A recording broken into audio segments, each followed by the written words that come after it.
మహోన్నతుడును మహోగణుడు మహాపరిశుద్ధుడైన మన ప్రభు యేసుక్రీస్తు నామములో కూడి వచ్చిన మీ అందరికీ వందనాలు శుభములు తెలియజేస్తున్నాను. ప్రియులారా, ఈ యొక్క సమయంలో మనము మంటి బలిపీఠము కూర్చి అంటే బలిపీఠాల నిర్మాణం గురించి మనం ధ్యానించుదాం. నిర్గమకాండం 20 అధ్యాయము 24, 25 వచనాలు ధ్యానించుకుందాం. నిర్గమకాండం 20 అధ్యాయం 24, 25 వచనాలు. మంటి బలిపీఠమును నా కొరకు చేసి దాని మీద నీ దహన బలులను సమాధాన బలులను నీ గొర్రెలను నీ ఎద్దులను అర్పింపవలను. నేను నా నామమును జ్ఞాపకార్థముగా నుంచు ప్రతి స్థలములను నీ యొద్దకు వచ్చి నిన్ను ఆశీర్వదించెదను. నీవు నాకు రాళ్లతో బలిపీఠమును చేయనప్పుడు మలిచిన రాళ్లతో దానిని కట్టకూడదు.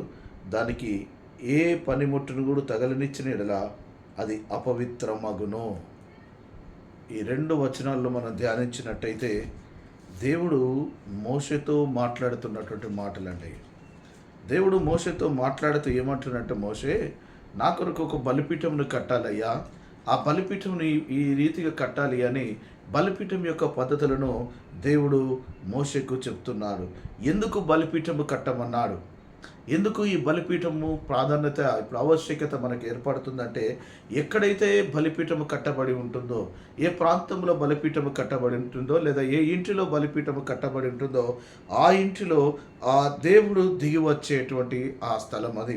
కనుక ఒక వ్యక్తి తన జీవితంలో బలిపీఠమును కట్టుకుంటే ఆ బలిపీఠము కట్టబడిన ప్రతి ఇంటిలోకి కూడా ఏమవుతుందంటే అత్యున్నత సింహాసనాసీనుడైనటువంటి ఆ దేవాది దేవుడు ఆ బలిపీఠంపైకి వచ్చి బలిపీఠం దగ్గరికి వచ్చి మన ప్రార్థనలు మనం వింటాడు. ఆయన అత్యున్నత సింహాసనాసీనుడు, ఆయన ధవలవర్ణుడు, ఆయన రత్నవర్ణుడు, ఆయన ఆది నుంచి అంతము వరకు ఉండేటువంటి మన దేవుడు. ఆ దేవుడు బలిపీఠం ఉన్న స్థలంలోకి దిగి రావడానికి ఇష్టపడుతున్నాడు. కనుక బలిపీఠంను కట్టమని మోషేతో చెప్తున్నాడు. ఈ లోకంలో దేవుళ్ళు దేవతలు అనేవారు చాలామంది ఉన్నారండి. మనం చూస్తున్నాం, మన దేవుళ్ళు దేవతలు అనేవారు ఈ లోకంలో కోట్ల కొలదిగా ఉన్నారు. కానీ వారికి నేను ఆరాధిస్తున్న దేవునికి ప్రత్యేకత ఏంటంటే, ఆ దేవతల యొద్దకు, వారు ఆరాధిస్తున్న వారి యొద్దకు జనులు వెళ్ళి అక్కడ వారిని కలుస్తూ ఉంటారు, వారి యొద్దకు వెళ్ళి ప్రదర్శన చేసుకుంటుంటారు. కానీ మనము ఎక్కడైతే బలిపీఠము కట్టుకొని మనం ప్రార్థన చేస్తామో, ఎక్కడైతే నువ్వు స్థిరంగా ఆయన సన్నిధిలో ఉంటావో అక్కడికి దిగి వచ్చేటువంటి దేవుడు మన దేవుడు. అయితే ఈ దినాలలో జరుగుతున్న పరిస్థితులు ఏంటంటే, అన్యజనులు బలులు అర్పించడానికి వారు వెళుతున్నారు. కానీ మన క్రైస్తవులు కూడా, క్రీస్తును ఎరిగిన జనాంగము కూడా, క్రీస్తులో ఉన్నటువంటి ప్రజలు కూడా ఏం చేస్తున్నారంటే, వారు కూడా బలులు అర్పించడానికి అన్యజనుల వలనే వెళుతున్నారు. వారు కూడా దేవాలయాలకు వెళ్తున్నారు, మందిరంలోకి వెళ్ళి అక్కడ బలులు అర్పించి వస్తున్నారండి. కానీ దేవుడు బలిపీఠం ఉన్నటువంటిది స్థలంలో దిగి వస్తూ అంటున్నాడు. మనం ఆరాధిస్తున్నటువంటి దేవుడు ఏంటంటే, నువ్వు ఎక్కడ ఉంటే అక్కడికి దిగి వస్తా అంటున్నాడు. లేఖనం ఏమి సెలవిస్తుంది, ఎక్కడ ఇద్దరు నా నామమున ప్రార్థనిస్తారో వారి మధ్యలో నేను ఉంటానని దేవుడు సెలవిస్తున్నాడు. కానీ మనం ఏం చేస్తున్నామంటే, ఆరాధించడానికి, బలులు అర్పించడానికి ఎక్కడెక్కడికి వెళ్ళి మనం బలులు అర్పిస్తున్నాం. మన లేఖనాల్లో కొద్ది మందిని చూసినట్టయితే, సమరయ స్త్రీ, ఉదాహరణకి సమరయ స్త్రీని తీసుకున్నట్టయితే, యాకోబు బావి దగ్గర సమరయ స్త్రీ ఉన్నప్పుడు యేసయ్య వచ్చి ఆ సమరయ స్త్రీని దర్శించాడు. యేసు ప్రభుల వారు వచ్చి సమరయ స్త్రీని దర్శించారు. యేసు ప్రభువే వచ్చి ఆ సమరయ స్త్రీతో మాట్లాడడం జరిగింది. అలాగే జక్కయ్య జీవితంలో కూడా మనం తీసుకున్నట్టయితే, జక్కయ్య యేసును చూడాలనే ఆశ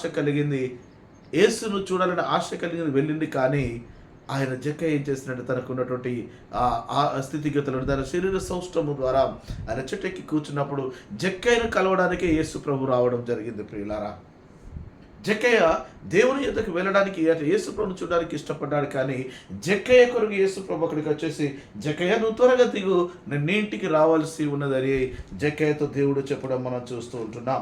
అలాగే పేతురును మనం చూసినట్టయితే, పేతురు కూడా దుఃఖములో ఉన్నప్పుడు, దుఃఖముతో ఉండి వలలు కడుక్కుంటున్నాడు. రాత్రంతా చేపలు పట్టాడు, రాత్రంతా వలలు వేశాడు, ఏ ఫలితము రాలేదు. కానీ ఏడుస్తున్నాడు.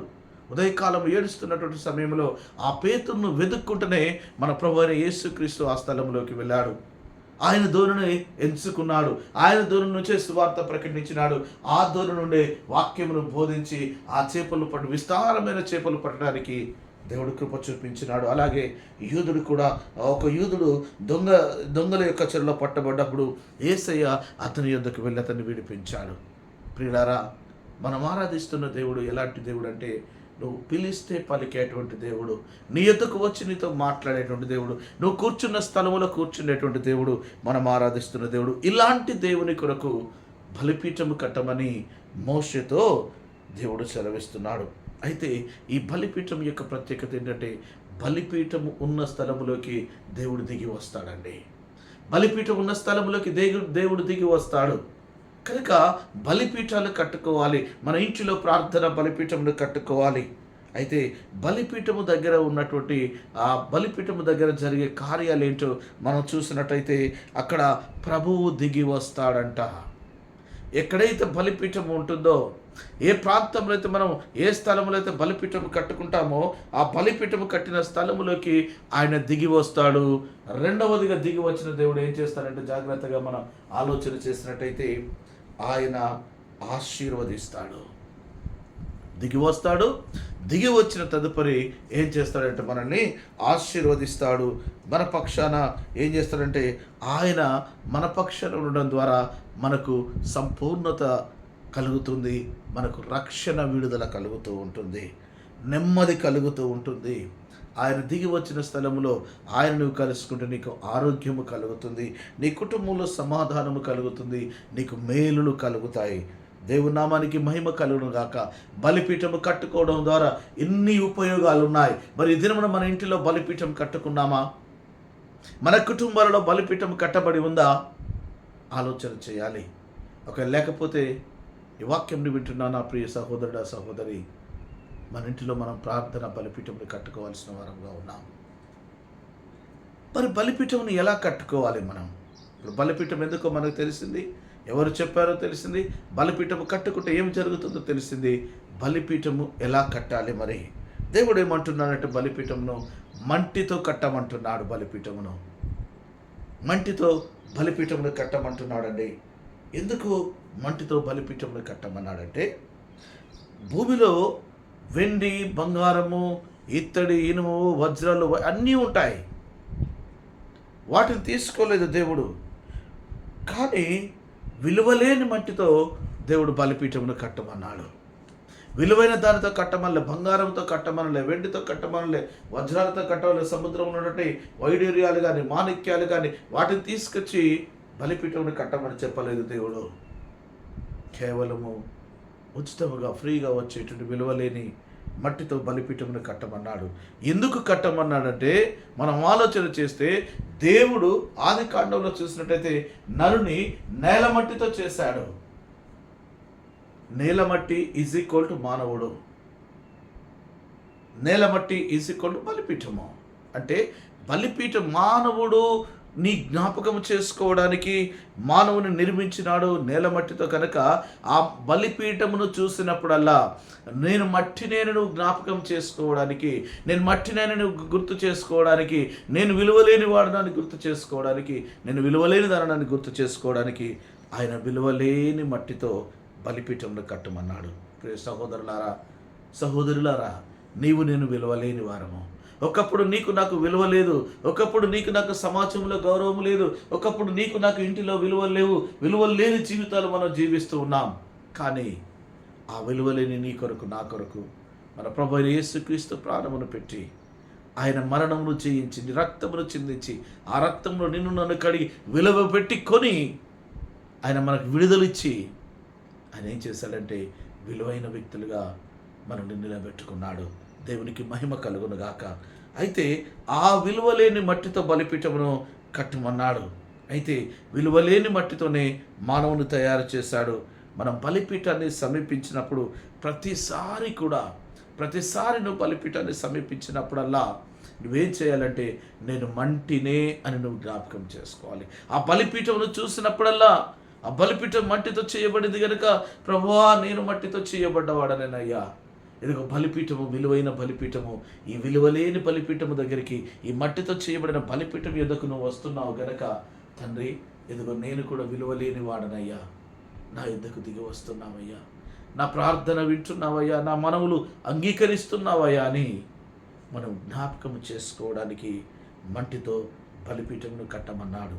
అంటే నీ గత స్థితి జ్ఞాపకము చేసుకొని దీన మనస్సును మనం కలిగి ఉండాలి. కనుక ప్రియులారా, మంటి బలిపీఠమును దేంతో కట్టాలి? మంటితోనే కట్టాలి. దేవుడు సెలవిచ్చింది మంటితోనే కట్టమని చెప్పినాడు. కనుక ఎందుకంటే ధనాన్ని బట్టి కానీ, కులాన్ని బట్టి కానీ, గర్వమును బట్టి కానీ దేవుడు ఉండడు ఈ లోకంలో. కొంతమంది కులపరమైనటువంటి మందిరాలు కట్టుకుంటున్నారు, కులపరమైనటువంటి విధానాల్లో జీవిస్తున్నారు. మనం ఆరాధిస్తున్న దేవునికి కుల మత ప్రాతిపదిక లేదండి. ఎవరైతే మట్టి బలిపీఠంను కట్టుకుంటారో వారిలోకి దేవుడు దిగి వస్తాడు. అబ్రహాము వినయ విధేయతలు తగ్గింపు కలిగిన వాడు కనుక అబ్రహామును ఏమంటాడంటే, అబ్రహాము నాకు స్నేహితుడు అంటున్నాడు.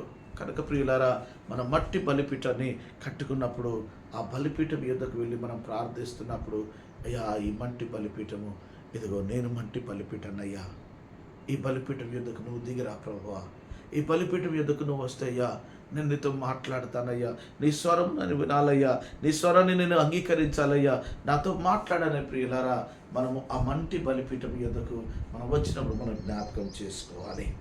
ఇది మంటి బలిపీఠము. మరొకటి ఏమంటున్నట్టే 25వ వచనంలో నీవు నేల మట్టితో, ఇంకోటి రాతితో బలిపీఠముని కట్టమన్నాడండి. ఇది మొదటిది బలిపీఠము మట్టితో కట్టమన్నాడు. రెండవ బలిపీఠమును రాతితో కట్టమన్నాడు. ఆ రాతి 25వ వచనంలో మనం చూసినట్టయితే ఆ మాట మాట్లాడుతున్నాడు. ఆ రాతికి ఆ బలిపీఠమును కడుతున్నప్పుడట, ఆ బలిపీఠం ఆ రాయికి ఏం కావాలంటే చూడండి, ఉలి కానీ సుత్తెతో మలిచిన రాళ్ళతో బలిపీఠం కట్టద్దు. నువ్వు సుత్తెతో బలిపీఠమును అంటే కొట్టొద్దు ఆ రాయిని. కనుక ఆ బలిపీఠము ఉపయోగించే రాయి ఇనుప పనిముట్లు తాకకూడదు. అలా తాకితే అది అపవిత్రం అవుతుంది. ఒకవేళ బలిపీఠానికి ఇనుప పనిముట్లు తాకితే ఆ బలిపీఠము అపవిత్రం అవుతుంది. కనుక ఇనుప పనిముట్లు తయారు చేసిన వ్యక్తిని గురించి మనం ఇప్పుడు తెలుసుకోవాలి. ఎందుకు ఆ మాట అంటున్నాడు? రాతి పనిముట్లను ఇనుము తాకద్దు, ఇనుప వస్తువులు తాకద్దు ఎందుకు అంటున్నాడంటే, మనం చూసినట్టయితే ఆదికాండం 4:22లో మనం గమనించినట్టయితే ప్రియులారా, ఇనుప పనిముట్టు తయారు చేసిన వాడు తుబల్ కయీము. ఒకసారి చూద్దామండి. ఆదికాండం 4వ అధ్యాయం 22వ వచనాన్ని మనం చదివినట్టయితే, ఆదికాండం 4:22లో మనం చూద్దాం ప్రియులారా. ఆదికాండం 4:22లో మనం చూసినట్టయితే, మరియు సిల్లా తుబల్ కయీనును కనెను, అతడు పదును గల రాగి పనిముట్లన్నిటినీ ఇనుప పనిముట్లన్నిటినీ చేయువాడు. ఇది తుబల్ కయీను. తుబల్ కయీను ఎవరు అయ్యా అంటే, ఈ తుబల్ కయీను కయీను సంతతి వాడు. కయీను శపించబడినటువంటి సంతతి. కయీను ఈ తుబల్ కయీను పితరులు పాపముతో నిండుకున్నటువంటి వాడు కనుక తండ్రుల దోషం పిల్లలపైకి వస్తుందని దేవుడు సెలవిచ్చాడు. అయితే కయీను దోషము తుబల్ కయీను మీదకి వచ్చింది. కయీను దోషము తుబల్ కయీను మీదకి వచ్చింది కనుక కయీను పాపములో ఈ తుబల్ కయీను పాలి భాగస్తుడు కనుక అతడు మలిచినటువంటి ఆ ఇనుప పనిముట్లను వీటికి తాకనీయకూడదు. అది అండి. అందుకని ఇనుప పనిముట్లతో ఈ బలిపీఠంలో చేయొద్దన్నాడు. ఎందుకంటే ఆ కయీను దేశదిమ్మరిగా తిరిగినటువంటి వ్యక్తి. కయీను తన సహోదరుని చంపినటువంటి వ్యక్తి, శాపగ్రస్తుడు. కనుక మన పాపాలు కూడా మన పిల్లలపైకి వస్తాయి, జాగ్రత్త. కనుక ప్రియులారా, కయీను సంతతి శపించబడింది, కయీను శాపగ్రస్తుడు. ఇలాంటి వంశం నుంచి వచ్చినటువంటి వాడే ఈ తుబల్ కయీను. కనుక తుబల్ కయీను మలిచినటువంటి చేసినటువంటి ఆ పనిముట్లతో ఈ బలిపీఠమును కట్టకూడదు అని దేవుడు స్ట్రిక్ట్గా సెలవిస్తున్నాడు. కనుక ప్రియులారా, తుబల్ కయీను చేసినటువంటి ఆ యొక్క బంటి బలిపీఠమును మనం కట్టకూడదు. మనం కట్టుకోవాల్సిందంటే మంటి బలిపీఠమును కట్టుకోవాలి.